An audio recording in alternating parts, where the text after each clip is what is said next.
तो आज हम लोग देखेंगे लूका 13 अध्याय और इसमें लिखा मन फिराओ या नाश हो। तो हम लोग वचन को सुनते हैं और उसी क्षण अनुसार चल रहे हैं तो ठीक है, हम लोग का मन फिर गया है। लेकिन यदि हम लोग वचन को इसी तरह सुन रहे हैं और मन नहीं फिराएंगे ना अपने गलत कामों से, तो नाश हो जाएंगे। और उस समय कुछ लोग यीशु मसीह के पास आते हैं और गलील लोगों के विषय में चर्चा करते हैं, क्योंकि पिलातू से कुछ गलीलों को जो बलिदान करे थे, पशु बलि किए थे, उसी का पशु बलि से उनको भी बलि कर दिया उनके साथ। और इसलिए यीशु मसीह बोलता है, क्या तुम समझते हो कि वो गलीली सब बहुत और भी जो गलीली लोग थे उससे क्या अधिक पापी थे? वो बहुत ज्यादा पाप किए थे, इसलिए क्या पिलातुस उनको मार डाला और उनके जीवन में ऐसा विपत्ति पड़ा? लेकिन ऐसा नहीं है। मैं तुमसे सच कहता हूं कि यदि तुम मन न फिराओगे तो तुम सब भी इसी रीति से नष्ट होगे। तो मन फिराने के विषय में बहुत जोर दे रहा है यीशु मसीह और बता रहा है कि किस तरह का शीलो में जब गुम्मट गिरा था तो 18 जन मर गए थे। तो उसमें भी बता रहा है कि यरूशलेम के सब रहने वालों से क्या ये लोग अधिक अपराधी थे? नहीं थे वो लोग अपराधी। फिर भी अगर तुम लोग मन नहीं फिराओगे तो तुम लोग भी इसी रीति से नष्ट हो जाओगे।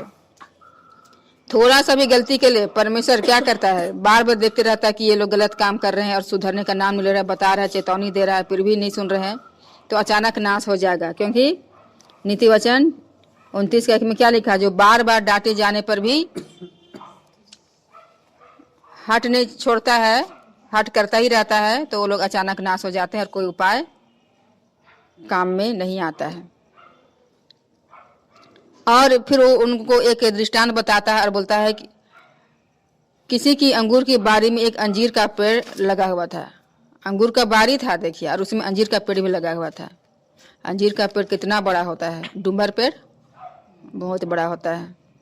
अब वो डूमर पेड़ का ऐसे मतलब स्वाभाविक ये है, लक्षण है कि जब पत्ता होता है ना तो पत्ता के साथ साथ ना डूमर भी होने लगता है। डूमरे पहले होता है, उसके बाद पत्ता हो जाता है। सब तरह डूमर छोटे छोटे निकलने लगेगा, उसके बाद पत्ता भी निकलने लगेगा। तो ये आता है अंजीर पेड़ को देखने के लिए, फल ढूंढने के लिए, तो फल ही नहीं पाता है। बोला कि हम 3 साल से यहाँ आ रहे हैं अंजीर का फल देखने के लिए, ढूंढने के लिए, लेकिन इसको पाते नहीं है। इसको काट दो बोलता है। जो उसका देख रेख करता है तो उसको बोलता है मालिक कि इसको ना काट दो, ये जमीन को क्यों रोके रहेगा। उसी तरह हम लोग भी अगर प्रभु का वचन को तो जानते हैं, लेकिन किसी को बता नहीं रहे, उसके अनुसार चल नहीं रहे, फल नहीं ला रहे हैं, और परमेश्वर देखेगा ये तो हमको जान गई है लेकिन क्या कर रही है, ये तो मेरे इच्छा के अनुसार चल भी नहीं रही है, चल भी नहीं रहा है, बेकारी मतलब प्रभु का वचन को जान के अपने आप में रखा है। यूट्यूब में एक बार देख रहे थे तो एक व्यक्ति नरक में था, तो उसके विषय में वो बैठ के सिर्फ सोच रहा है, नरक में जल रहा है और सोच रहा है।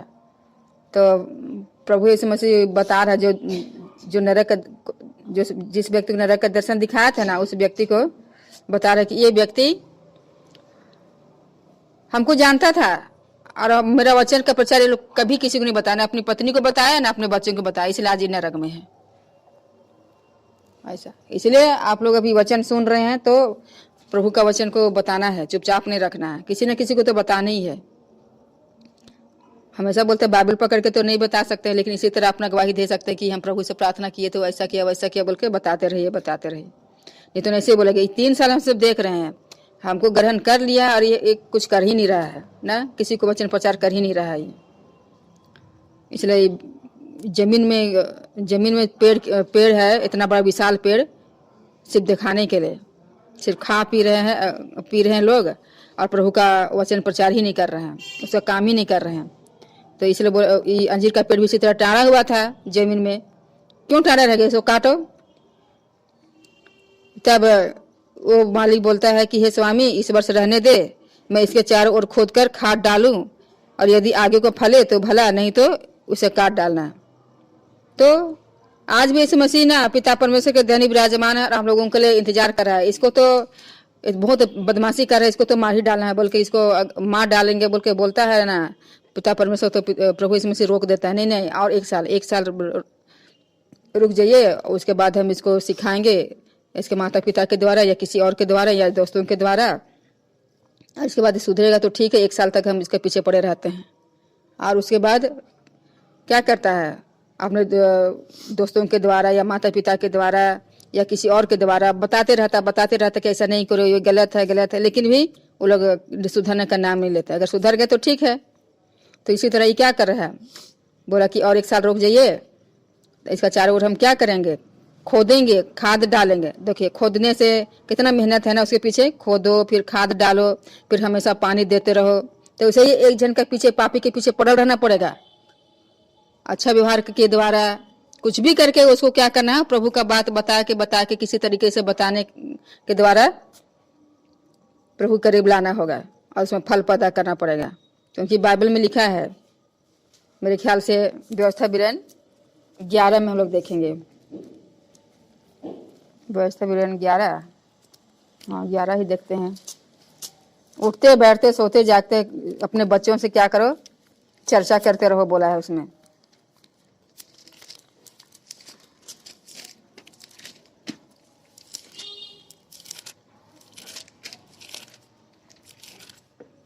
व्यवस्था विवरण 11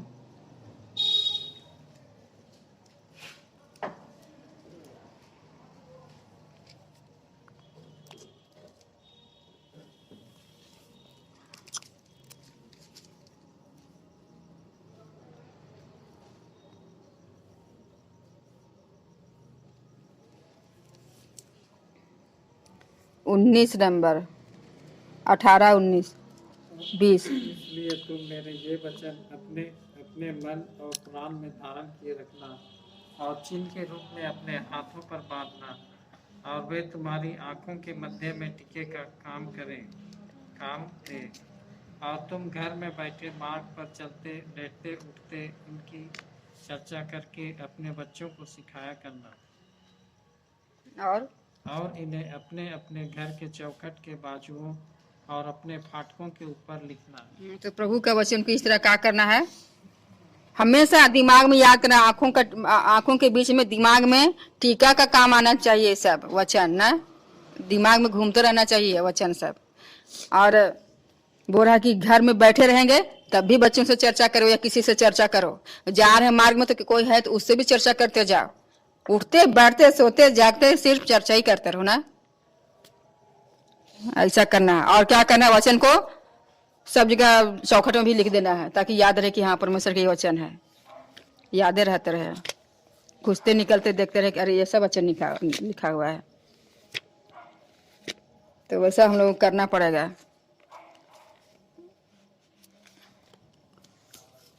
और इसके बाद बोल रहा है कि अगर ये फलेगा तो भला है, नहीं तो फिर से काट डालेंगे। अगर 1 साल पीछे पड़े रहेंगे किसी के पीछे हाथ धोके तो लोग तो बोलेंगे ये बहुत तंग करती है, अब तो करना ही पड़ेगा ना। लेकिन इतना फुर्सत नहीं है एक जन के पीछे पड़े रहने के लिए। फिर सब्त के दिन कुबड़ी स्त्री को चंगा करता है, और उसको जब चंगा करता है तो वहां का जो था फरीसी या जो भी था वो मतलब बहुत गुस्सा जाता है कि एकदम सीधा हो गई थी और परमेश्वर का बड़ा करने लगी। और जो आराधना का जो सरदार था वो बहुत गुस्सा गया और कहने लगा 6 दिन है तो 6 दिन में तुम लोग को चंगा होने के लिए आना चाहिए, तो ऐसे मतलब सब्त के दिन में क्यों आते तुम लोग चंगा होने के लिए। लेकिन प्रभु उत्तर देता है, हे कपटियों, देखो क्या सब्त के दिन तुम में से हर एक अपने बैल या गधे को थान से खोलकर पानी पिलाने नहीं ले जाते हो? ये भी तो काम ही है, ये सब क्यों करते हो? मत करना उस दिन, प्यासे रहने देना उनको। इसे बोला क्या ये ठीक बात नहीं है कि स्त्री को इतना दिन से शैतान पकड़े हुए था और आज उसको हम आजाद कर दिए। आज तो आजाद करने का समय सब्त के दिन में, सबको आराम से रहने का दिन है, तो आज भी का शैतान के कब्जे में रहेगी क्या ना। इसलिए आजाद कर दिए उसको हम। 18 साल से शैतान उसको पकड़े हुए था और आज विश्राम करेगी उस शैतान से छुटकारा पाके। तब सब कोई सुने और बहुत जितने भी उसके विरोधी लोग तो लज्जित हो गए, लेकिन बाकी लोग तो बहुत खुश हो गए उसका काम को देख के, उसका बहुत महिमा करने लगे, आनंदित हो गए उसे। फिर बता रहा है कि परमेश्वर का राज्य देखिए किसके समान है, राय के दाने इतना समान बोल रहा है। छोटा सा राय उसको लगा दीजिए जमीन में तो वो क्या हो जाएगा, साग पात, सब साग पात से बहुत बड़ा हो जाएगा और उसमें छोटा छोटा पक्षी लोग भी बसेरा करने लगेंगे। तो ऐसे ही है परमेश्वर का वचन उसका राज्य का बीज अगर आप डाल देंगे ना तो कहीं ना कहीं जाके क्या होगा, कोई कोई पेड़ बहुत साल में क्या होता है, विशाल हो जाता है। इसी तरह और परमेश्वर को जो वचन है ना वो धीरे धीरे करके क्या हो जाएगा, पेड़ बन जाएगा और वो ऐसा पेड़ बनेगा जो दूसरों को भी अपने छाया में रहने के लिए जगह दे सकेगा। तो हम लोगों को भी ऐसा पेड़ बनना चाहिए कि हम लोग दूसरों को क्या कर सके, आश्रय प्रदान कर सके, उनका सेवा कर सके, उनका भलाई कर सके, उनके जीवन में उनका दुख सुख के हम लोग क्या कर सके, हल्का कर सके। ऐसा हम लोग को बनना चाहिए, ऐसा छाया बनना चाहिए हम लोगों को, ऐसा विशाल पेड़ हम लोग को बनना चाहिए। तो ऐसा हम लोग कैसे बनेंगे, परमेश्वर का वचन का को दे के उनको समझा के। फिर बोल रहा कि परमेश्वर का राज्य का उपमा किससे दूं, बोल रहा है खमीर के समान है। खमीर मतलब बेकिंग सोडा ना, बेकिंग सोडा बेकिंग पाउडर जो भी है वो है। तो उसको थोड़ा सा लगाते हैं तो कैसे, थोड़ा ही से तो लगाते हैं, 3 किलो या 2 किलो या कितनों किलो मैदा में हम लोग लगाते हैं, फिर उसको जब हम लोग पकाते हैं तो कैसे फूलता है ना। उसी तरह थोड़ा सा ही है, मतलब परमेश्वर का वचन थोड़ा सा किसी को भी बताइएगा, क्योंकि परमेश्वर का वचन 2 धारी तलवार के समान है। जैसे इब्रानी 4:12 में लिखा हुआ है कि परमेश्वर का वचन 2 धारी तलवार के समान है और वो शरीर प्राण आत्मा और गुर्दे को क्या करता है और एकदम आर पार छेद देता है, काटता है, बेचता है। तो आप अच्छा बात किसी को बोलते हैं तो कितना खुश हो जाते हैं लोग ना, बुरा बात बोलेंगे तो जल के चिढ़ जाते हैं, नहीं जड़ते हैं। उसी तरह परमेश्वर के वचन को बोलेंगे तो उसका दिल में पूरा विजय पैदा हो जाएगा, पेड़ लग जाएगा, वो ऐसा बोली थी, ऐसा बताई, तो याद करेंगे और वो उसके द्वारा वो लोग क्या करेंगे, अच्छा काम करेंगे। ऐसा है परमेश्वर का जो वचन रूपी बीज। तो इसलिए बोल रहा है कि उसको ऐसा करना चाहिए ताकि लोग क्या करें, परमेश्वर के वचन को अपने दिल में कभी ना कभी तो उसके अनुसार चलेंगे ही चलेंगे, उस वचन के अनुसार कि कोई बताया था, चलो एक बार करके देखते हैं। और इस तरह वो नगर नगर गांव गांव होकर उपदेश करता हुआ यरूशलेम की ओर जा रहा था। और किसी ने उसे पूछा कि हे प्रभु, क्या उधार पाने वाले थोड़े हैं? कोई व्यक्ति पूछ दिया कि उधार पाने वाले थोड़े हैं क्या, बहुत कम लोग हैं जो स्वर्ग जाएंगे? तो यीशु मसीह क्या बोला, संकेत द्वार से प्रवेश करने का यत्न करो, क्योंकि मैं तुमसे कहता हूं कि बहुत से प्रवेश करना चाहेंगे और ना कर सकेंगे। देखिए बहुत सारे लोग कोशिश कर रहे हैं प्रभु की इच्छा पर चलने के लिए, लेकिन बीच रास्ते में चलते हैं, सताव आता है, फिर क्या होता है, पीछे हट जाते हैं। तो संकेत फाटक से कहाँ प्रवेश कर पा रहे हैं हम लोग? लेकिन चाहे सताव आए चाहे कुछ भी आए, हम लोग को चलते ही रहना है, संकेत फाटक से ही चलते रहना है। कोई बोलते हैं सीधे क्या करेंगे, सीधा अंगली से घी नहीं निकलता, टेढ़ा करके निकाल रहना है। तो क्या वो लोग संकेत फाटक से कहाँ फिर प्रवेश कर रहे हैं?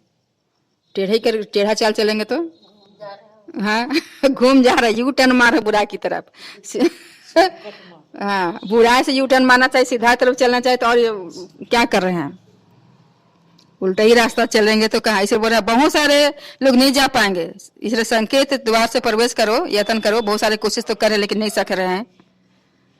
इसलिए बोले जब घर का स्वामी उठकर द्वार बंद कर दे। अब घर का स्वामी जो प्रभु यीशु मसीह है, अब क्या करेगा, हम लोग का उद्धार का द्वार को बंद कर देगा और सबका न्याय होना शुरू हो जाएगा। तो उसके बाद कितनों भी बोलेंगे हे प्रभु दरवाजा खोल दे, क्या तू नहीं जानता था कि तेरे साथ हम लोग खाए पिए, तू वचन बता रहा था तो हम लोग वहां सुने। यीशु मसीह बोलेगे हम नहीं जानते हैं तुम लोग कहाँ के हो, कौन शैतान से तुम लोग आया, पता नहीं कौन देश से आया, हम लोग नहीं जानते। अरे अभी हम लोग कितना उसके साथ खाए पिए, कितना हम लोग संगति में किए, फिर उन कैसे नहीं जानती है, कैसे नहीं जानता, ऐसे उनको सोचेंगे ना। लेकिन यीशु मसीह किस लिए बोल रहा है, क्योंकि तुम लोग सिर्फ तो वचन सुनने के लिए आता था, कभी चला उसके अनुसार? हाँ चलवे नहीं किया, सिर्फ आते था फिर ऐसे चल जाता था। हाँ, खाने पीने से क्या होगा, मेरा बात तो कभी सुना ही नहीं तुम लोग। तब द्वार बंद हो गया, इतना बताया लेकिन कभी नहीं चला। अब द्वार बंद हो गया, तुम लोग कहाँ के हम लोग नहीं जानते। से इतना खराब बात, हम लोग नरक में डाल देगा और बाकी लोग स्वर्ग में चले जाएंगे। और क्या बोल रहा है, और इस प्रकार तुम लोग क्या करोगे, जब तुम अब्राहम और इसहाक और याकूब और सब भविष्यद्वक्ताओं को परमेश्वर के राज्य में बैठे और अपने आप को बाहर निकाले हुए देखोगे। और पूर्व और पश्चिम, उत्तर और दक्षिण से लोग आकर परमेश्वर के राज्य के भोज में भागी होंगे। सबको देखेंगे, सब उत्तर पश्चिम सब कोई आके प्रभु का राज्य में भोज कर रहा है।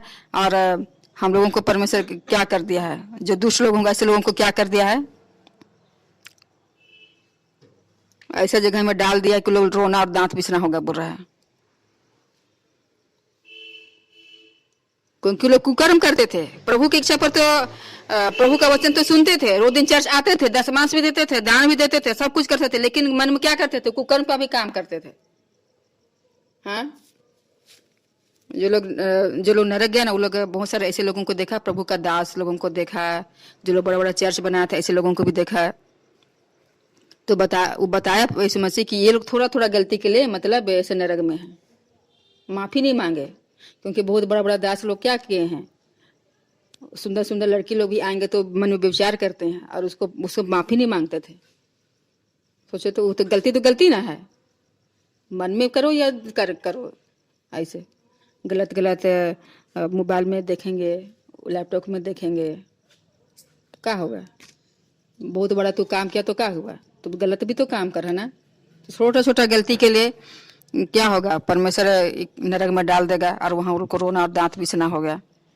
लेकिन बोल रहा है कि देखो कुछ पिछले हैं वे पहले होंगे और कुछ जो पहले हैं वे पिछले होंगे। तो बहुत साल से लोग प्रभु में हैं और अच्छा कार्य करते आ रहे हैं, लेकिन पीछे हो जाएंगे। और जो लोग पीछे में थे वो लोग एक दिन प्रभु को जान जाएंगे। हम लोग जिसे उम्मीद नहीं कर रहे हैं वही लोग क्या होंगे, फिर प्रभु को जान के अच्छे से चाल चलने लगेंगे। तो हम लोग से आगे हो ही जाएंगे ना।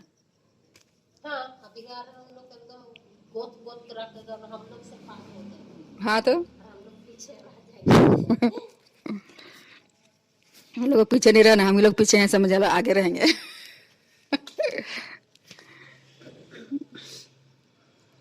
और उसी घड़ी कुछ फरीसियों ने आकर उससे कहा यहाँ से निकल कर चला जाए। अब उसको बोल रहा है कि हेरोदेस तुमको मार डालना चाहते, इसलिए चल जाओ जल्दी जाओ यहाँ से, ऐसे बोल रहा है प्रभु यीशु मसीह को। तो वो बोल रहा है कि ये लोमड़ी है ना, इस लोमड़ी को बोलो कि कल भी हम दुष्ट आत्माओं को मतलब भूत लोगों को निकालेंगे और बीमारों को भी हम चंगा करेंगे और तीसरे दिन भी अपना कार्य पूरा करेंगे। क्योंकि हो ही नहीं सकता कि हम यरूशलेम के बाहर जाके मार डाले जाएं, क्योंकि इसका समय आ गया था।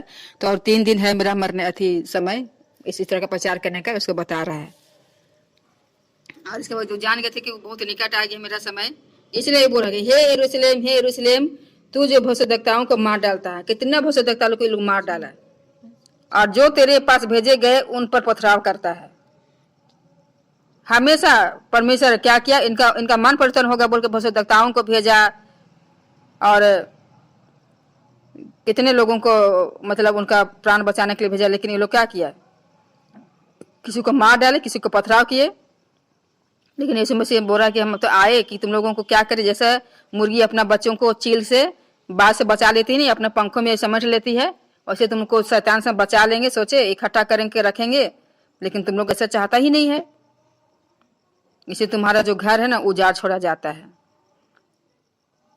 और मैं तुमसे कहता हूँ जब तक तुम ना कहोगे, जब तक तुम लोग नहीं कहोगे कि सचमुच जो लोग यीशु मसीह के नाम से आते हैं धन्य है वे लोग, और जब तक तुम लोग ऐसा नहीं करोगे तब तक तुम लोग मुझे कभी नहीं देखोगे।